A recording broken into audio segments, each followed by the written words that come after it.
Maximum মুসলমান আজকাল শুধুমাত্র নামে মুসলমান, আল্লাহর জন্য একটু হারাম টাকার লোভই ছাড়তে পারি না। আর কি ছাড়তে পারবো আমি? আল্লাহর জন্য ফজরের সময় কম্বলটা ছাড়তে পারি না, আর কি ছাড়তে পারবো আমি? জীবন দেওয়া তো অনেক পরের কথা।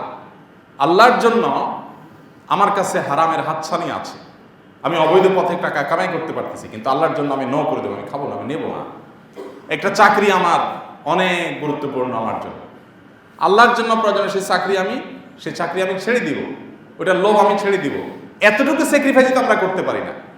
আমার রাগ এসেছে, চাইলে অনেক কিছু বলতে পারি, করতে পারি, কিন্তু আল্লাহর জন্য বললাম না, করলাম না, এইটুকু তো স্যাক্রিফাইস করতে পারি না। আমাদের দিয়ে কি হবে? পৃথিবী আজ মুসলমানে ভরে গেছে, কিন্তু সেই 313 জন মুসলমানের অভাব আমরা অনুভব করছি, যারা বদরে মুসলমানদের বিজয়ের সূচনা করেছিলেন। সেই মুসলমানের বড় অভাব। আল্লাহ তাআলা আমাদেরকে খাঁটি মুসলমান হওয়ার তৌফিক দান।